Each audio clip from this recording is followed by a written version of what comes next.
감사로 하나님께 제사를 드리며 지존하신 이에게 내 서원을 갚으며 환난 날에 나를 부르라. 내가 너를 건지리니 네가 나를 영화롭게 하리로다. 아멘. 변함없는 사랑으로 저희들의 지나온 삶을 인도해 주시고 거룩한 주님의 날 하나님을 예배할 수 있도록 은혜 주시니 감사합니다. 오늘도 전심으로 예배합니다. 우리 예배를 받아 주시옵소서. 예수님 이름으로 기원하옵나이다. 아멘. 1장 찬송입니다.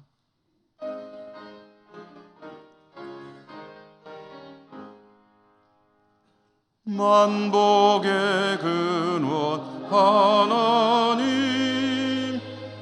온 백성 찬송 드리고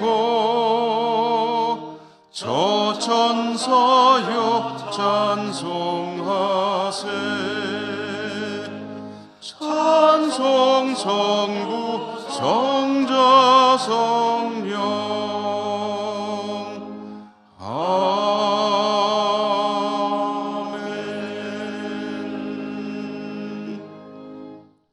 고백의 기도를 드리겠습니다. 사순절을 맞이하며 주님의 은혜를 기억하고 고백하며 겸손히 저희들 자신을 돌아봅니다. 하나님 은혜 가운데 살아왔지만 저희들은 하나님 앞에 여전히 부족함을 고백합니다. 하나님께 받은 사랑 값없이 받았으니 값없이 나누는 삶이어야 하는데 그렇지 못할 때가 많았습니다.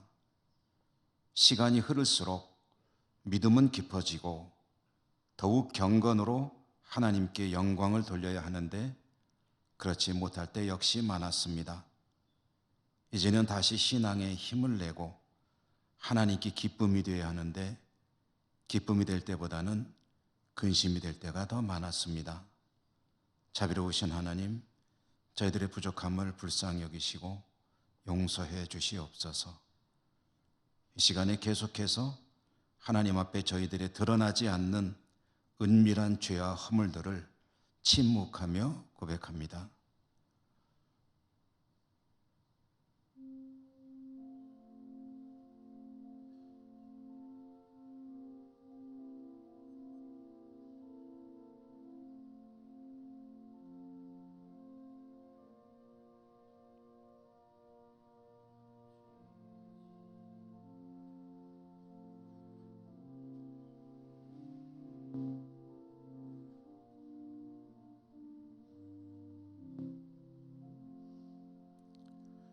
하나님의 사죄의 말씀입니다. 그의 노염은 잠깐이요 그의 은총은 평생이로다.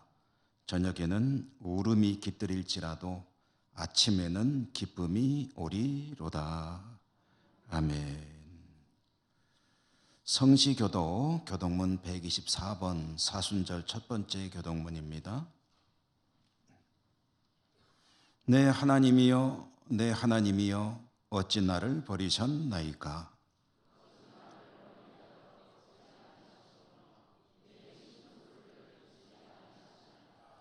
내 하나님이여, 내가 낮에도 부르짖고 밤에도 잠잠하지 아니하오나 응답하지 아니하시나이다.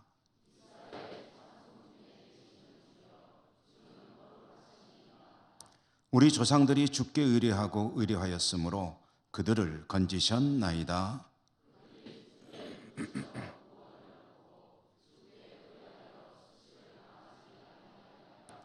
나를 멀리하지 마옵소서. 환난이 가까우나 도울 자 없나이다.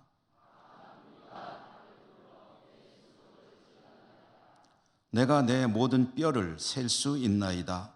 그들이 나를 주목하여 보고 내 겉옷을 나누며 속옷을 제비 뽑나이다.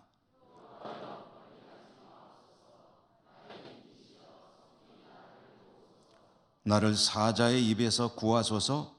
주께서 내게 응답하시고 들소의 뿔에서 구원하셨나이다.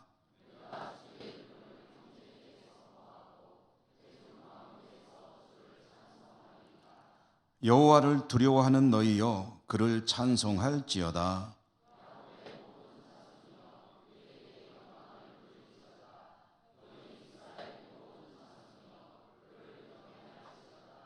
아멘. 사도신경 신앙 고백합니다.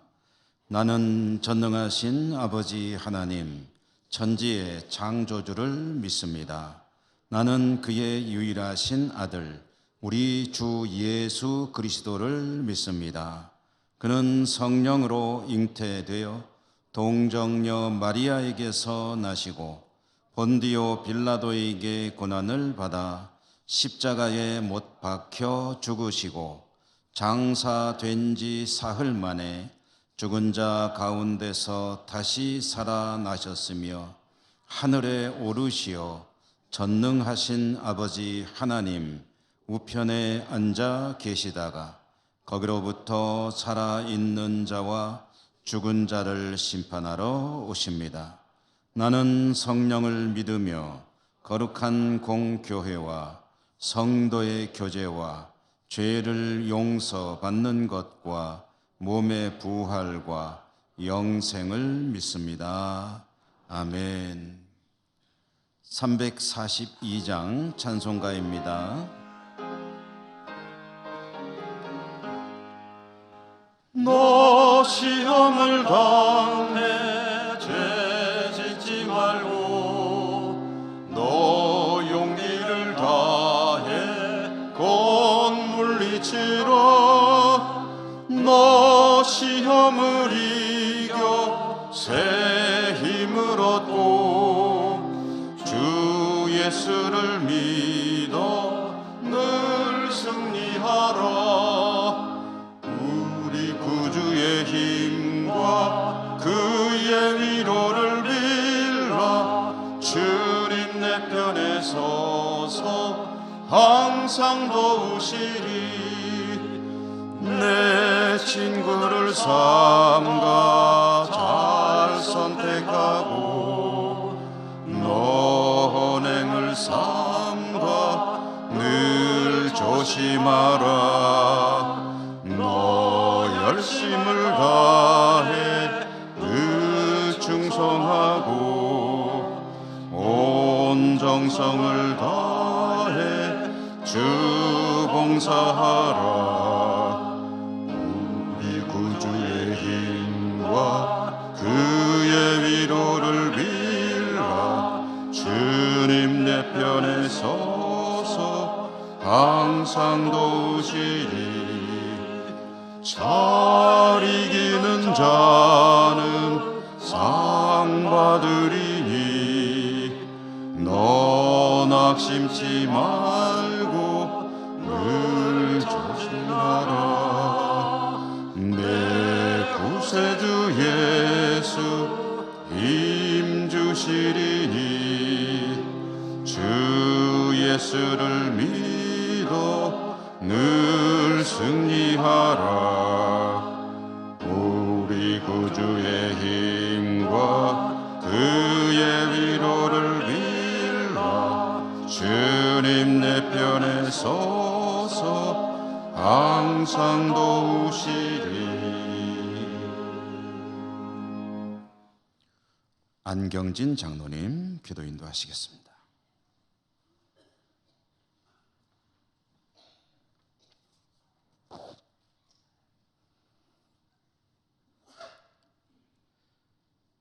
거룩하신 아버지 하나님, 은혜와 사랑을 감사드립니다. 영원히 죽을 수밖에 없는 죄들을 사랑하셔서 독생자 예수 그리스도를 이 땅에 보내주시고 십자가의 고통을 당하게 하시고 우리의 죄악을 위하여 피 흘려 죽으시고 3일 만에 부활하사 우리에게 산 소망이 되어주시며 아버지 하나님의 크신 사랑을 이 땅 위에서 이루어 주신 그 크신 은혜를 감사드립니다.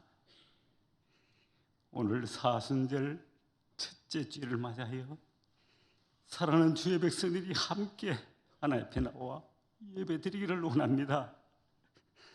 하나님 아버지, 우리의 부족하고 연약한 모습을 주님의 십자가의 벌로 지켜주옵소서.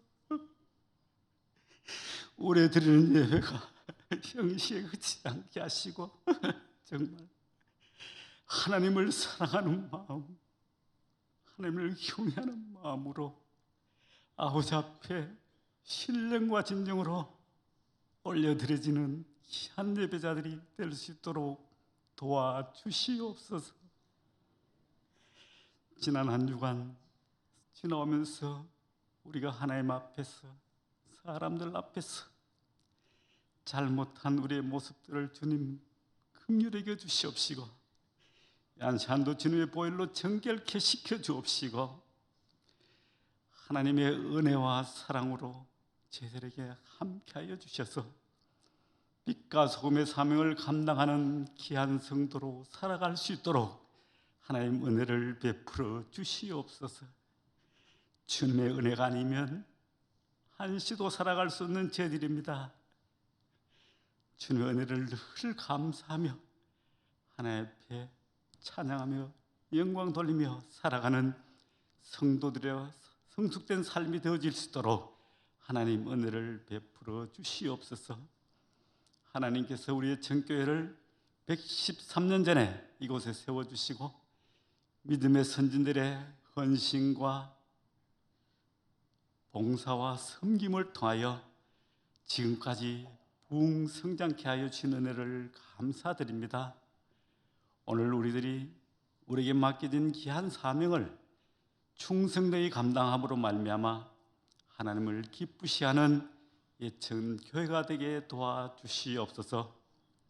하나님, 오늘 또 복음을 들고 멀리 해외로 흩어져 있는 선교 사역지마다 우리 하나님께서 함께해 주시고 선교사님들에게 은혜를 다해 주셔서 주님의 나라가 널리 확장되어 나갈 수 있도록 하나님 은혜를 베풀어 주시옵소서. 우리 대한민국을 하나님 지금까지 지켜주심을 감사드립니다. 대통령을 비롯한 모든 위정자들에게 하나님께서 지혜와 명철을 다하여 주시고 공의롭고 정의로운 나라를 건설하는 데 앞장서는 모든 지도자들이 되게 도와주시옵소서. 남북으로 분단된 이 땅, 하나님 복음 통일, 자유 통일의 날이 속히 이루어질수록 도와주시고 우리나라가 제사장 나라의 사명을 잘 감당할 수 있도록 은혜를 베풀어 주시옵소서. 금년에는 또 국회의원 선거가 있사오니 하나님 국민들에게 존경받고 사랑받는 많은 지도자들이 선출되어질 수 있도록 하나님 은혜를 더하여 주시옵소서. 이 시간도 단위에 서신 주의 사자를 능력 가운데 붙잡아 주시고 선포되는 귀한 말씀을 통하여 우리의 영혼을 소생시키는 귀한 생명의 말씀이 되게 하시고 구원의 기쁨과 감격이 넘치는 귀한 시간이 되어질 수 있도록 도와주시옵소서. 정성껏 준비하여 올려드리는 우리 호사나 찬양대원들의 찬양을 연락하여 주시며 모든 예배원들의 헌신을 하나님께서 기뻐 받아 주시옵소서. 특별히 병환 중에 고통 가운데서 하나님 앞에 부르짖는 한우들의 기도를 주님 들어 응답하여 주시며 속히 치유함의 은혜를 더하여 주시옵소서. 생활의 형편의 얼음을 통하여 하나님 앞에 눈물로 간구하는 사랑하는 성도들의 간구를 주님 들으사 응답하여 주시옵소서. 항상 기뻐하며 쉬지 않고 기도하며 모든 일에 감사하며 살아가는 우리 모든 성도들 되게 도와주시옵소서. 이 시간 귀한 예배를 통하여 우리 아버지 하나님 홀로 영광을 거두어 주시옵시며 한량하신 크신 은혜와 사랑으로 충만케 하여 주시옵소서. 부족하여 구하지 못한 모든 간구들도 하나님의 귀한 뜻 안에서 아름답게 이루어질 수 있도록 하나님 저희들에게 은혜를 베풀어 주시옵소서. 모든 영광 우리 아버지 하나님 홀로 받아 주시옵시며 세상 끝날까지 너희와 항상 함께 하리라고 약속하여 주신 예수님 귀하신 이름으로 기도드리옵나이다. 아멘.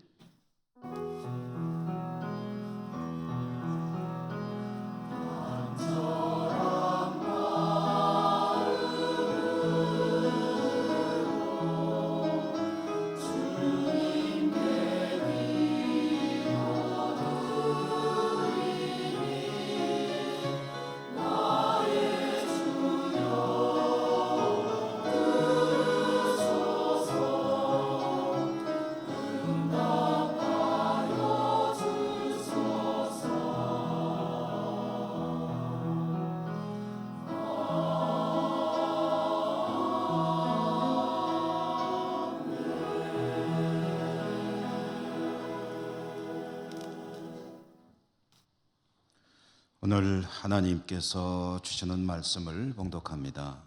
신약성경 마태복음 13장 44절의 말씀.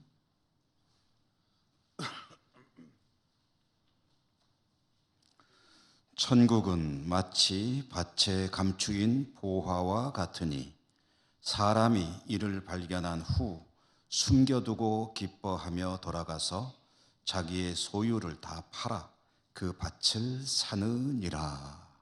아멘. 호산나 찬양대 하나님께 찬양 올려드립니다.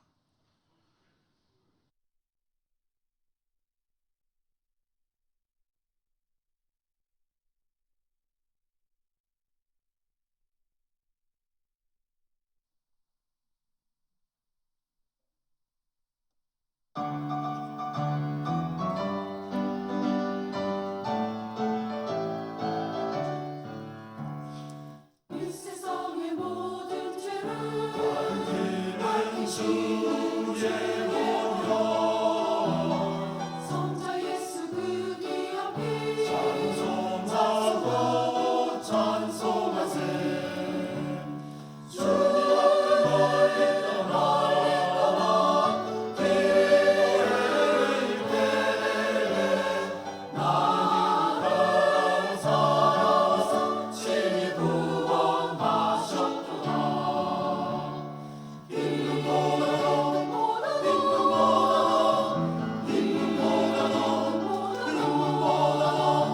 주의 흘리신 보혈로 이게 씻어 주옵소서.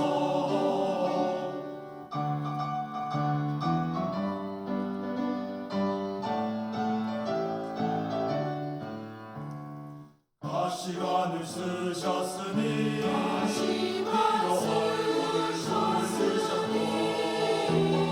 십자가의 모든 고통 나를 위해 가셨네.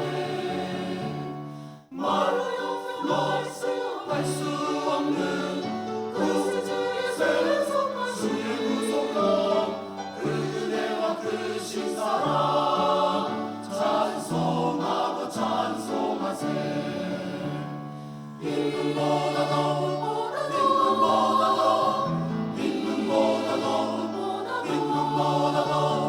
주의 흘리신 보혈로 이게 씻어 주옵소서.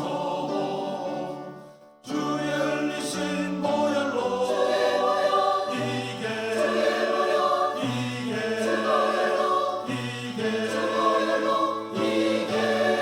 하소서. 아멘.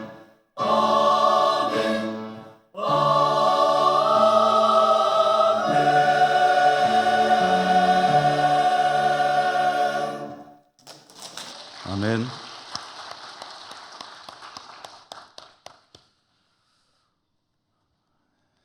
오늘도 하나님을 예배하는 여러분들을 진심으로 축복합니다. 말씀의 은혜와 주님의 은총 풍성하시기를 기원합니다. 오늘 보화라는 제목으로 말씀을 나눕니다. 사순절이 시작되는 첫 번째 주일입니다. 주님께서 이 땅에 오셔서 참 모진 고난들을 겪으셨죠. 하나님이 사람이 되어 이 땅에 오신 근본적인 이유, 목적, 그것은 이 땅의 모든 이들에게 하나님의 나라를 주시려는 것이었습니다. 천국. 주님께서 우리에게 주시는 것이 천국이다. 하나님의 나라다.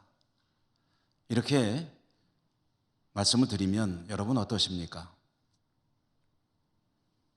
주님이 나에게 하나님의 나라를 주신다고? 아, 그렇구나. 하나님의 나라. 너무 좋다.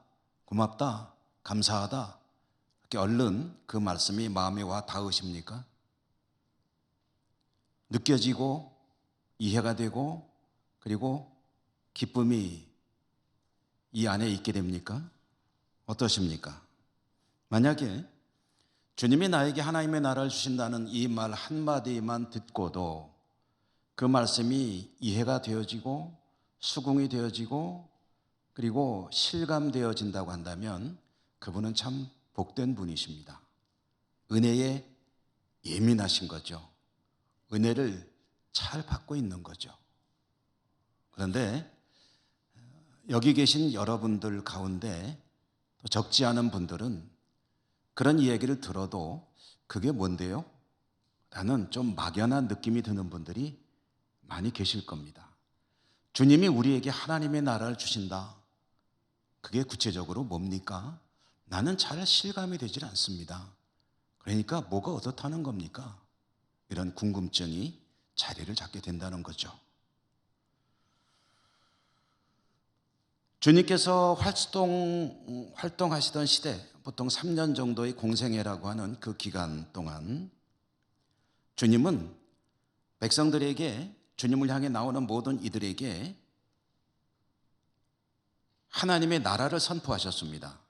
물론 병도 고쳐주시고 그들의 문제도 해결되게 하시고 또 밥도 먹여주시고 또 여러 가지 말씀도 가르치셨지만 그 중에 가장 중요한 핵심은 하나님의 나라를 그들에게 선포하고 가르쳤다는 것입니다.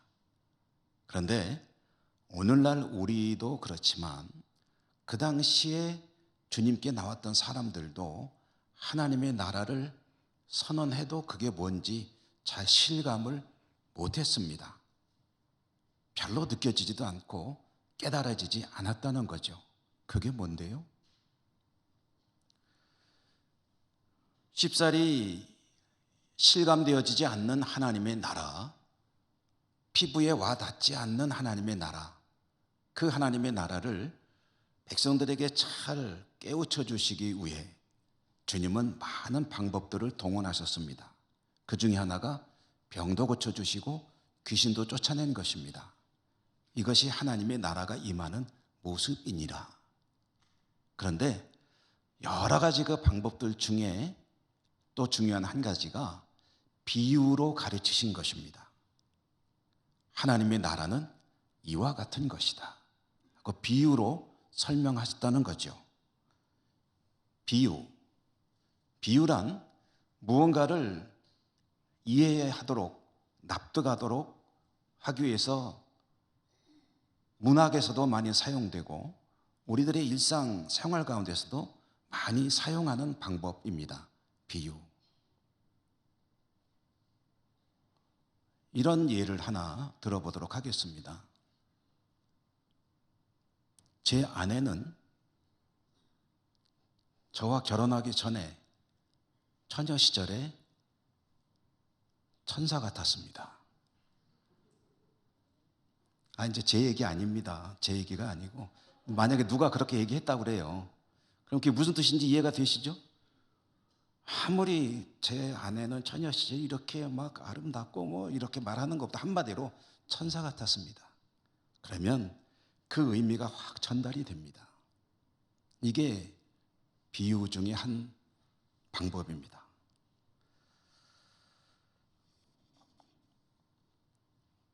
오늘 말씀에서 주님이 천국을 가르쳐주고 싶은데 듣는 이들이 그렇게 실감하지 못하니까 사용하신 방법이 바로 그 비유입니다. 천국은 마치 밭에 감추어진 보화와 같다. 조금 풀어서 말해본다면 이런 이야기가 되겠죠. 나는 그대들에게 하나님의 나라, 천국을 선물하고 싶다. 나는 그대들이 하나님의 나라를 살아가기를 원한다. 그런데 잘 못 알아들으니 비유하자면은 천국은 마치 밭에 감추어 놓은 보물과 같은 것이다. 그러면 밭에 감추어진 보물은 어떤 것입니까? 그걸 생각을 해봐야 되겠죠. 여러분 혹시 뜻하지 않게 보물을 발견해 보신 적 있으십니까? 책을 펼치다 보니까 이게 뭐야? 돈이 10만 원이 들어있다. 뜻하지 않게 발견한 보물. 이불을 털려고 탁탁 털었더니 갑자기 봉투가 하나 떨어지네. 이 양반이 여기다 용돈을 숨겨놨구만. 뜻밖의 발견하는 보물. 근데 그 정도가 아니라 보물 단지를 발견했다. 어디에서? 밭 속에서. 아마 밭을 갈았겠죠. 그러다가 뭔가가 있어서 꺼내보니까 단지가 하나 있는데 그 안에 어마어마한 보물이 들어있는 거예요. 천국은 마치 그것과 같다. 보물은 밭에 감춰져 있습니다. 누군가가 거기다가 묻어놓은 것입니다. 왜 묻어놓았는지 알 수는 없습니다. 아마 안전하게 보관하려고 묻어놓은 것이겠죠. 고대 사회에서는 오늘날의 은행과 같은 것도 별로 없고 안전하게 둘 것도 없다 보니 아마 정말 중요한 것들은 자칫하면 도둑을 맞을 수도 있고 만약에 전쟁이 나면 약탈을 당할 수도 있고 또 누군가가 가져갈 수 있게 쉽게 가져갈 수 있게 하면 안 되겠다 싶어서 땅에다가 묻어놓은 것일 수 있겠죠. 자기만 아는 곳에 묻어놓았는데 상상을 조금 더 해보면 이 묻어놓은 사람이 갑자기 사고로 사망했다고 하십시다. 그러면 이 보물은 여기 있는 것을 아무도 모르는 그런 주인 없는 것이 되어버리고 말 것입니다. 그거를 발견한 겁니다. 자, 그러면 이 보물, 밭에서 발견된 이 보물은 누구의 것이 될까요? 발견한 사람의 것일까요? 오늘 이 말씀 그 뒤에 이어지는 이야기를 보면 그것도 알 수가 있습니다. 이 사람은 밭에 감추어진 보물을 발견한 뒤에 그것을 들고 집으로 가지 않고 그 자리에 다시 묻었습니다. 왜 그랬을까요?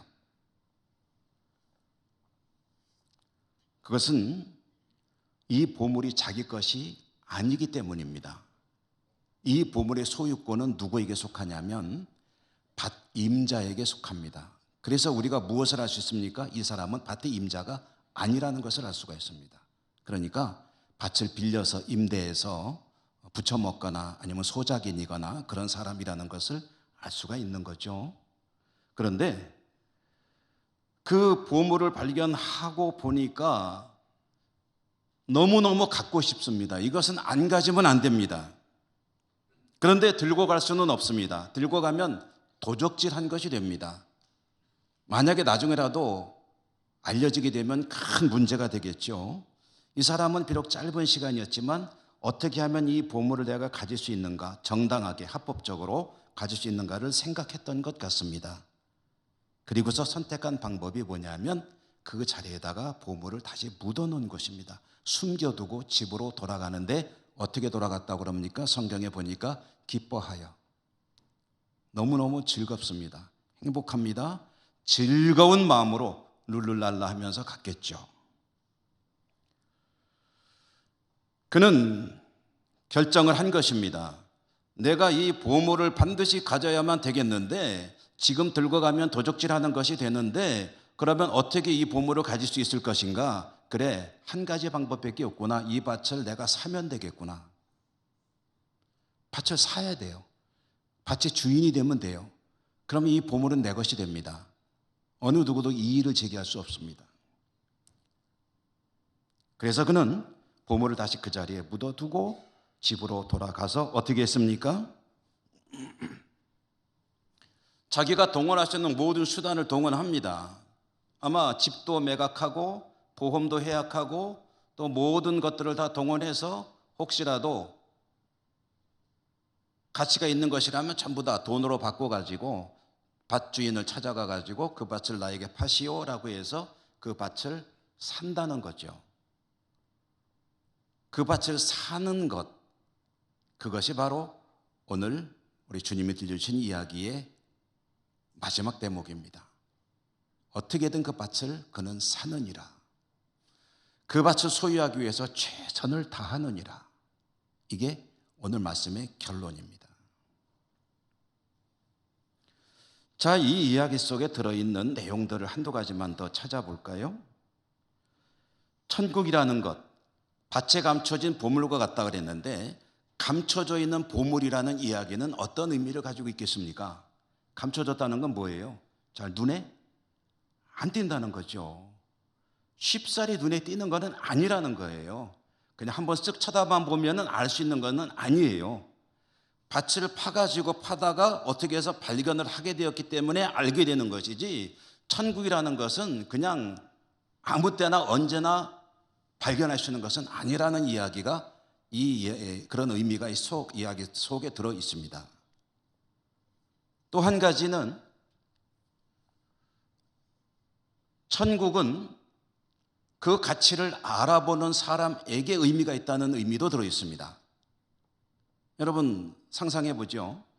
이 사람이 밭을 갈다가 속에서 어떤 단지를 발견하고 이게 뭐지? 하고서 꺼내서 열어봤더니 속에 뭐가 들어있는데 이게 얼마나 가치가 있는 것인지를 모른다면, 또는 가치가 있는 것 같긴 하지만 별로 대단한 게 아니라고 생각한다면 그는 그것을 집어 던지거나 아이고 뭐 이런 게 묻혀 있어, 아니면 도로 묻어놓거나 관심을 끊었을 것입니다. 다시 말해 천국이라는 것은 그 가치를 아는 사람에게 귀중한 것이지 모르는 사람에게는 별게 아니라는 거죠. 주님께서 자신을 향해 몰려오는 사람들에게 천국을 조금이라도 잘 가르쳐 주시기 위해서 들려주시는 이 짧은 이야기지만 이 이야기를 요약해서 정리한다면 이런 이야기가 되는 거죠. 천국이라는 것은 보물과 같은 것인데 얼른 눈에 안 띄일 수 있다. 그러나 그것을 발견하게 되고 알게 되고 깨닫게 된 사람이 그 진정한 의미와 가치를 또한 확신하게 된다면 그는 그 천국을 반드시 소유하기 위해서 자기에게 있는 모든 자원 그 어떤 것이라도 내려놓고 그것을 가지려 할 것이다. 그런데 천국은 바로 그와 같은 보물이다 라는 이야기를 들려주신 것이죠. 이 말씀을 묵상하면서 많은 생각들을 해보았습니다. 이런 생각이 들더군요. 이 지구촌, 이 지구상에 살아가는 인구가 얼마나 될까? 약 한 75억 정도 된다고 제 머릿속에는 기억이 되고 있는데, 이 75억 인구를 오늘 말씀을 묵상하다 보니 천국을 발견한 사람이냐 아니냐를 기준으로 두 종류로 나눌 수가 있겠구나. 천국을 발견한 사람들 얼마, 그렇지 않은 사람들 얼마나 될까? 뭐 통계가 너무나도 다양해서 잘 정확하다고 할 수는 없겠지만 전 세계적으로 기독교 인구가 뭐 10억이니 12억이니 20억이니 이런 얘기들이 있는데요. 뭐 우리는 좀 넓게 잡죠. 20억이라고 하십시다. 그러면 세계 인구는 20억의 천국을 발견한 사람과 55억의 발견하지 못한 사람으로 나누어 볼 수가 있을 것입니다. 그러니까 이렇게 나누는 기준은 천국을 발견했느냐 못했느냐가 되겠죠. 그런데 오늘 우리는 발견하지 못한 55억의 인구에 대해서는 일단 이야기해서 다루지 않겠습니다. 그럼 20억의 인구가 있다고 치십시다. 20억의 천국을 발견한 사람들이 있는데 이 사람들도 또 두 그룹으로 나눠볼 수가 있을 것입니다. 기준은 뭐냐? 천국이라고 하는 보물의 가치를 제대로 알고 있는 사람이냐, 아니면 잘 모르는 사람이냐. 이 두 가지 기준에 의해서 두 그룹으로 나눌 수 있을 것입니다. 20억 인구 중에 얼마나 가치를 아는 사람이 있을까? 여러분, 얼마나 될까요?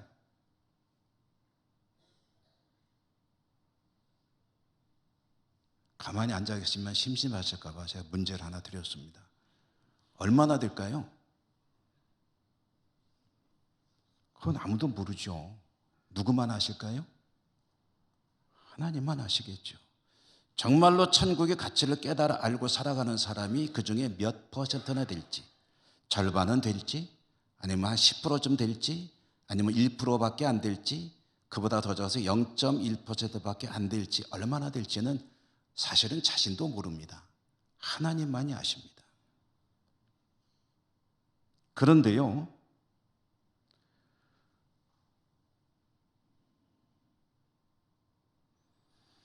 얼마가 될지 알 수는 없지만 천국의 가치를 제대로 안 사람들은 이 보물을 자기 인생의 최고의 가치와 목표로 삼고 그것을 위해서라면 다른 것들은 우선순위가 뒤로 밀릴 수밖에 없는 그런 인생을 살 것입니다.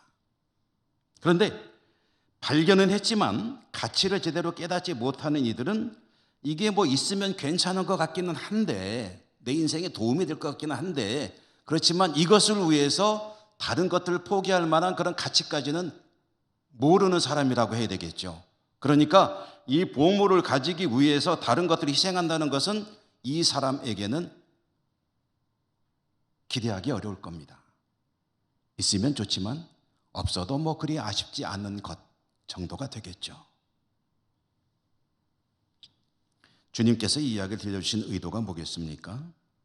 그 가치를 제대로 아는 인생을 살기를 원하시는 거 아니겠습니까? 그리고 그것이 가장 복된 인생이기 때문 아니겠습니까? 이 보물을 가지고 살아가는 사람 얼마나 행복하겠습니까? 그동안 내 인생은 별게 아니었어요. 그런데 보물을 가지고 나니까 너무나도 행복한 인생이 되는 겁니다. 주님은 그렇게 살기를 원하시는 거죠. 여러분 어떠십니까?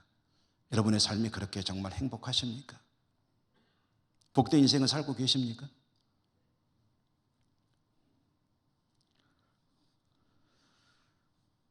요즘에 축구 국가대표팀 축구팀 때문에 좀 어수선하고 뒤숭숭하더라고요. 축구 별로 안 좋아하십니까? 국가대표 축구 선수들에게 있었던 어떤 그 해프닝 때문에 우리 국민들이 많이 좀 심란해하기도 하고 우려하기도 하는데요. 저는 축구라는 이 스포츠의 영향력이 참 대단하구나 하는 것을 또 한번 느끼게 되는데요. 오늘 이 시대 현재 우리나라에 많은 축구 선수들이 있지만 일단은 뭐 겉으로 볼 때 가장 성공한 축구 선수 하면은 누굴까요?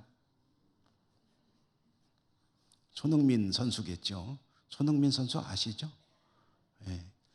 그 손흥민 선수라는 손흥민이라고 하는 아주 대단한 굉장한 축구 선수가 있기 위해서는 그 아버지가 큰 역할을 했더군요. 근데 아버지 되시는 분도 아주 상당히 유명한 선수 출신입니다. 근데 이분이 워낙에 많은 그 이야기들을 갖고 있어서 그런지 한 방송국에서 그 아버지를 초청을 했어요. 그래가지고 대담하는 프로그램을 제가 본 적이 있습니다. 프로그램 진행자가 여성 앵커였는데 이 사람이 그 아버지에게 질문을 이런저런 얘기를 많이 물어봐요. 뭐 그 선수가 어렸을 때는 어땠는지. 그러다가 한 가지 질문을 했는데 뭐라고 그랬냐면 행복하십니까? 라고 질문을 했어요. 그 아버지한테.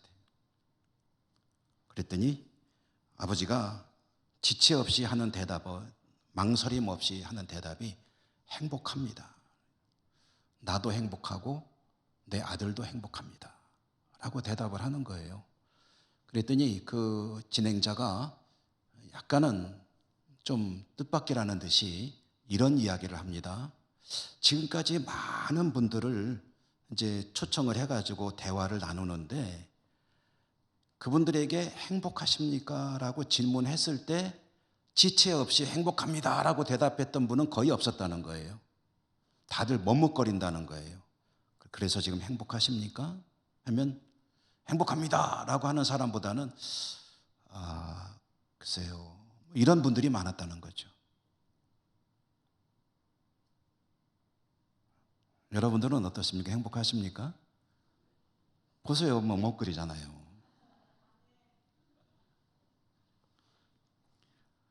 근데 그 진행자가 이제 궁금하죠. 물어보죠. 그랬는데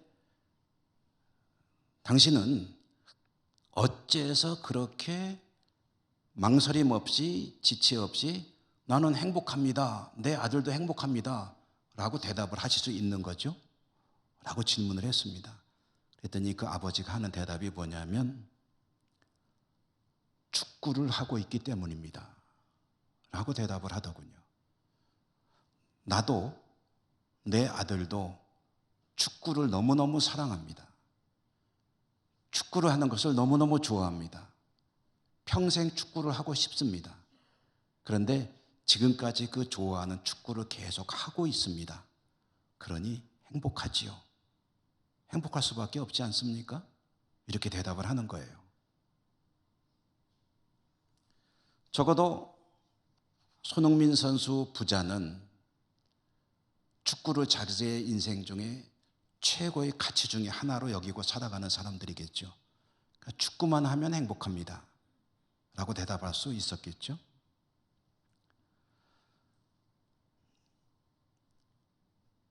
어떤 것의 가치를 아는 것은 그만큼 그 사람의 인생에 중요한 역할을 합니다. 가치를 안다는 것은 정말 중요한 일이죠. 가치를 알지 못하기 때문에 실패하는 경우들도 많이 있습니다. 역사 속에서 그런 사례를 하나 찾아보니까 이런 일이 있더군요. 저기 아메리카, 미국, 북미 대륙 있죠. 북미 대륙은 미국이 가운데 토막에 들어있고 그 남쪽으로는 멕시코가 있고 또 여러 나라들이 있고 미국의 위쪽으로는 캐나다가 있죠. 캐나다 위쪽으로는 알래스카라고 하는 미국의 49번째 주가 있습니다.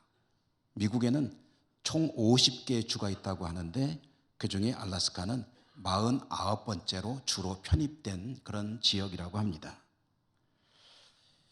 이 알래스카라고 하는 지역이 굉장히 면적이 넓습니다. 미국으로 따지면 전체의 약 5분의 1 정도 차지한다고 하고요. 숫자로 말씀드려 보면은 172만 제곱킬로미터라고 합니다. 172만 제곱킬로미터 하면은 여러분들이 실감이 안 나시죠? 그게 얼마나 되는고? 그래서 평으로 바꿔보겠습니다. 평 몇 평이나 되나? 하니까 5,203억 평. 해도 그래도 감 안 잡히죠. 우리는 몇 평 정도가 감이 잘 잡힙니까? 한 100평, 한 200평. 농사 몇 평이나 지으세요? 예, 한 3,000평 지어요. 어휴, 많이 지시네요. 우리는 한 100평, 200평이 실감되죠. 그런데 5,203억 평. 한반도 넓이의 약 7배라고 합니다. 이 알래스카라고 하는 땅이 1741년에 제가 이제 인터넷이나 여러 자료들을 좀 찾아봤더니 러시아에 의해서 처음 발견이 돼가지고 자연스럽게 러시아 영토가 되었습니다. 그런데 러시아는 이 알래스카라고 하는 땅을 별로 안 좋아했다고 그래요. 그러니까 땅덩어리가 넓긴 한데 너무 추워. 얼음덩어리야. 사람이 살기가 아주 악한 환경이야. 게다가 본토에서 바다 건너 떨어져 있기 때문에 이 땅을 지키는 것도 쉽지 않고 비용은 많이 들어. 삼국지에 보면은 계륵이라는 게 나옵니다. 계륵 닭갈비. 닭갈비라는 게 이게 먹자니 먹을 게 없고 버리자니 아까운 거를 계륵이라고 하거든요. 가지고 있자니 별로 재미가 없고 버리자니 아깝고 그런 알래스카 땅이었는데 러시아 정부가 재정적으로 굉장히 곤란한 때가 있었다고 그래요. 그때 미국에서 러시아에다가 제안을 합니다. 알래스카를 우리에게 매각하시라고. 러시아는 알래스카를 미국에 팔았습니다. 1867년도에 매각을 했다고 합니다. 돈을 얼마 받았을까? 720만 불. 그 당시 720만 불을 오늘 가치로 좀 바꿔본다면 약 1억 6천만 불. 역시 감이 안 잡히시죠?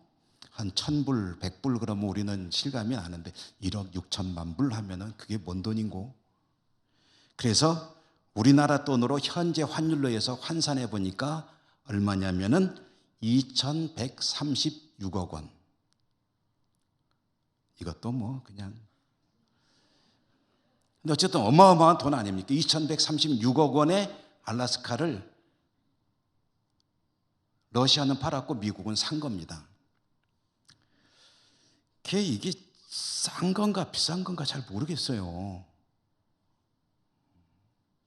그래서 제가 좀 더 실감나기 위해서 그럼 평당 가격을 뽑아봤습니다.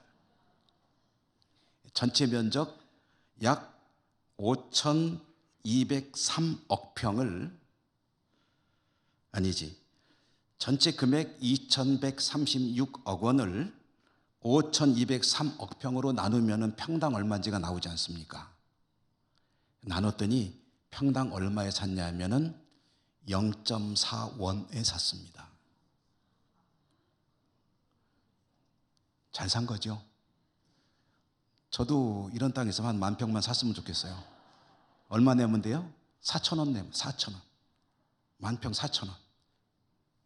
이 알래스카라는 땅이 말이죠.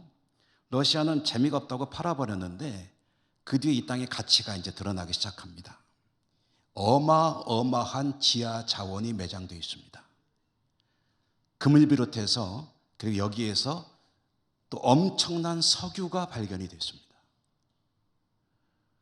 그런데 경제적인 가치뿐 아니라 알래스카라는 땅이 미국 땅이 되니까 러시아 땅을 바로 인근에서 바라보는 곳이 되고 군사적으로 굉장한 의미를 가진 땅이 됩니다. 이것은 돈으로 가치를 따질 수가 없는 땅이에요. 그런데 가치를 알아보지 못하니까 그거를 평당 0.4원에 팔아넘기는 그런 선택을 했습니다. 잘한 건가요? 못한 건가요? 만약에 오늘날 그런 일이 있으면 SNS로 난리 날 거예요. 물러나라 막 그냥 탄핵하고 지금 뭐 하는 짓이냐 그래가면서 어마어마한 비난 악플들이 쏟아질 것입니다.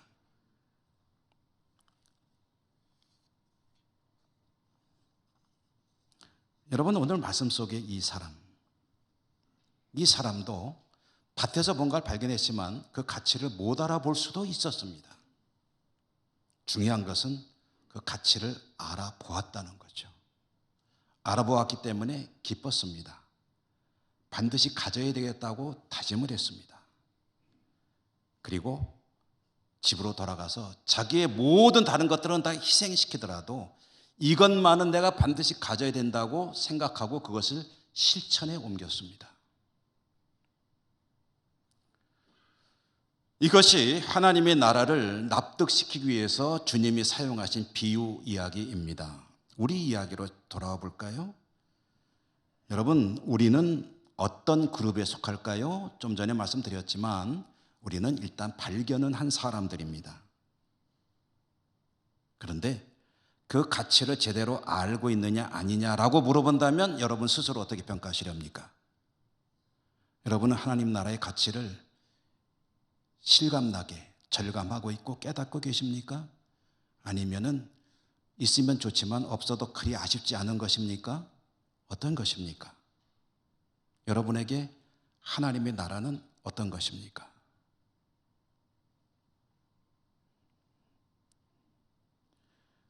만약에 나는 다른 모든 것을 우선순위라는 차원에서 뒤로 미루고 하나님의 나라를 소유하는 일에 최선을 다하기를 원합니다 라고 한다면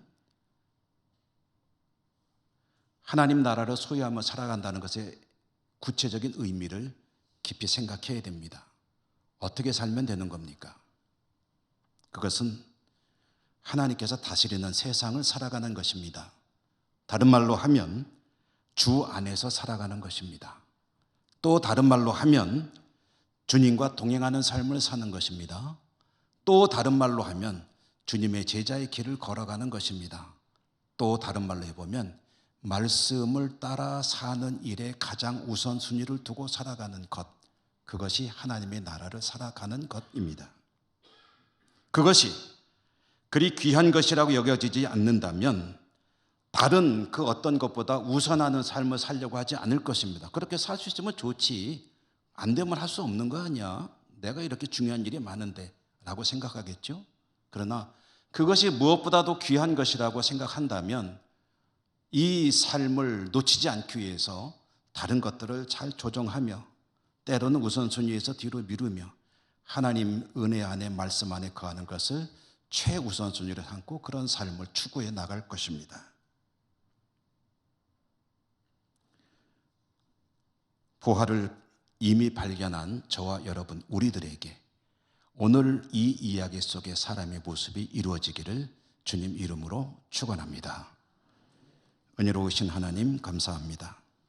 말씀을 주셨습니다. 이 이야기 속의 사람처럼 저희들도 하나님 나라라는 보물을 수여하는 일에 최선을 다하는 믿음의 삶, 복된 삶을 살아갈 수 있도록 축복해 주옵소서. 예수님 이름으로 감사하고 기도드립니다. 아멘. 433장 찬송하시며 봉헌하시겠습니다.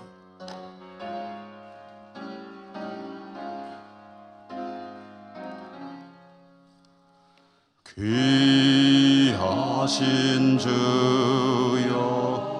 날 붙드사 주께로 날마다 더 가까이 저 하늘 나라 나 올라가 구주의 품 안에 늘 안기요 영생의 복 받기 원합니다. 봉헌할 물건 나 없어도 날마다 주께로 더 가까이 내 죄를 주께 다하니 주님의 보혈로 날 씻으사 눈보다 더 희게 하옵소서.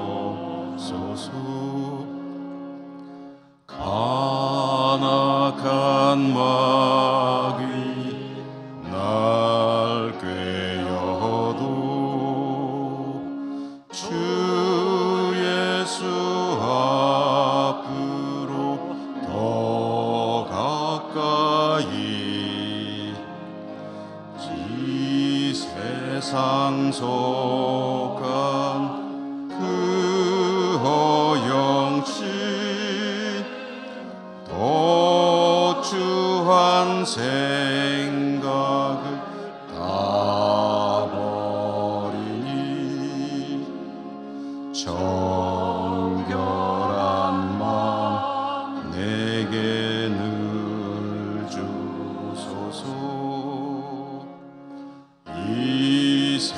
세상 내가 살 동안에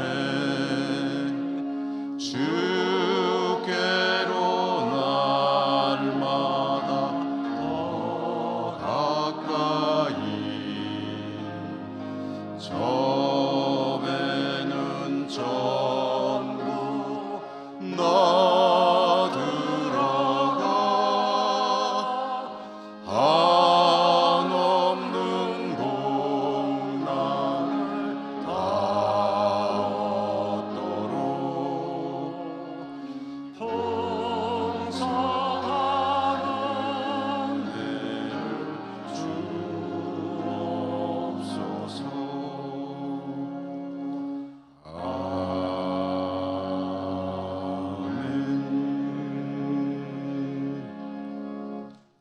하나님, 오늘 저희들이 하나님 앞에 나올 수 있도록 은혜 주심이 감사하고, 또 하나님께 나올 때 빈손으로 오지 않고 올려드릴 예물을 들고 올 수 있는 복도 주셨으니 감사합니다. 우리의 생명도 모든 것이 다 하나님의 선물이요 은사임을 믿음으로 고백하며 주신 것의 일부를 가지고 나와 올려드립니다. 하나님 기쁘게 받아주시고 저들의 삶이 보물인 천국을 절대로 놓치지 않는, 천국을 소유하는 복된 삶을 살아갈 수 있도록 은혜 더하여 주옵소서. 성령으로 함께하여 주시옵소서. 예수님 이름으로 감사하고 기도드립니다. 아멘.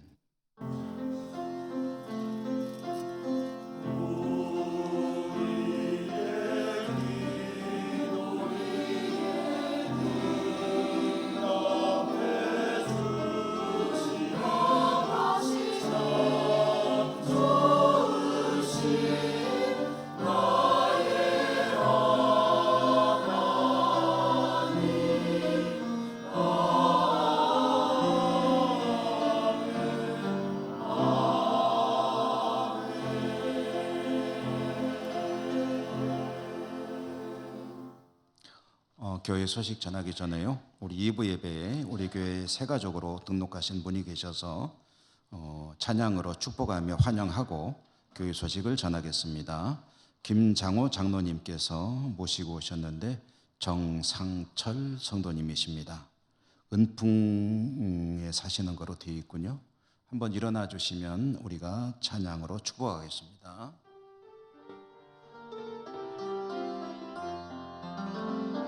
주의 사랑으로 환영합니다. 주의 사랑으로 환영합니다. 형제 안에서 주의 영광을 보내 주의 사랑으로 환영합니다.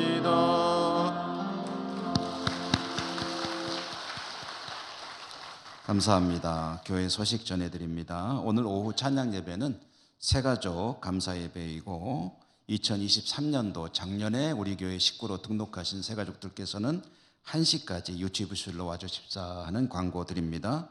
오늘 사순절 첫째 주일, 사순절 기간 동안에 주님의 고난을 묵상하며 경건과 절제 힘쓰시는 절기로 삼으시기 바랍니다. 다음 주일은 우리 교회 창립 113주년 기념 주일입니다.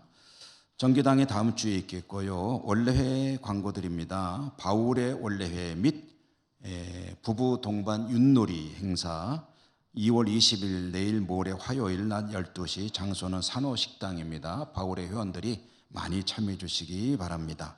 또 일남선계 원래회 및 윷놀이는 2월 24일 토요일 오후 5시 30분, 주보의 장소가 유치부실로 되어 있는데 유치부가 아니고 유년부실입니다.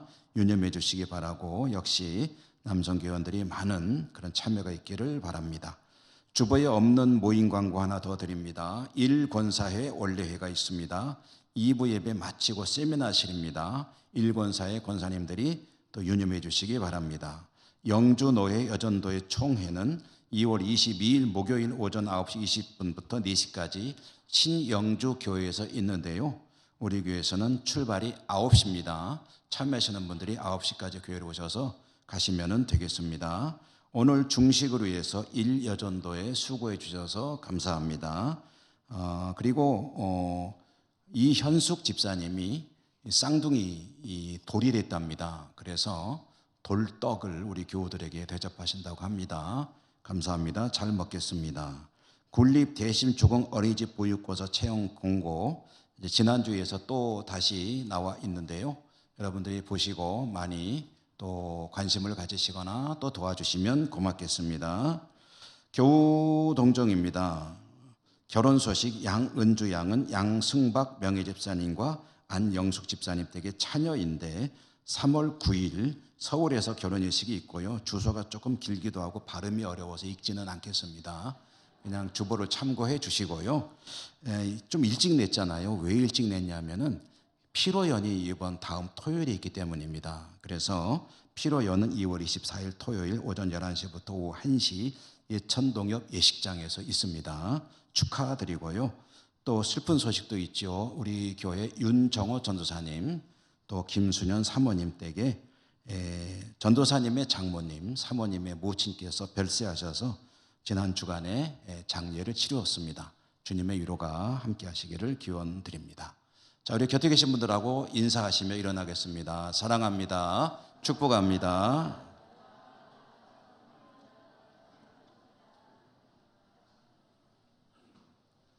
주기도성과 축도로 예배를 마치겠습니다.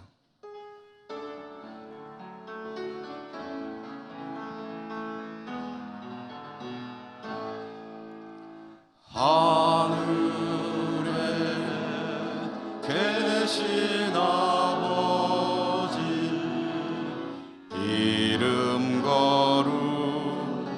거룩하사 주님 나라 임하시고 뜻이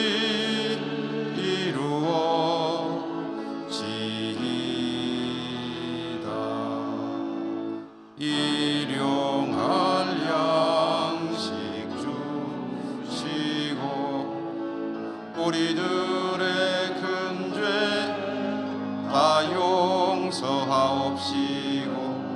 또 시험에 들게 마시고 악에서 구원하소서. 대개 주의 나라 주의 권세 주의 영광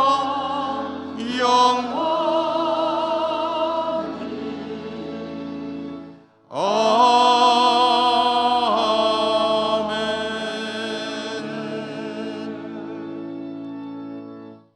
자비로우신 하나님, 주의 백성들이 오늘도 하나님을 예배하고 다시 삶의 자리로 나갑니다. 어디를 가든지 하나님 같이 계셔 주시고 지켜주시고 축복하여 주시옵소서. 여러 곳에 흩어져 살아가는 우리 가족들에게도 하나님께서 은혜 풍성히 내려 주시옵소서. 예수님 이름으로 감사하고 기도드립니다. 아멘. 주 예수 그리스도의 은혜와 하나님 사랑과 성령님 함께 하시며 교통하시는 은혜가 예배하고 삶의 자리로 나가는 주의 백성들 머리 위에 저들의 모든 소망과 기도 제목들 위에 항상 함께 계시옵기를 축원하옵나이다. 아멘.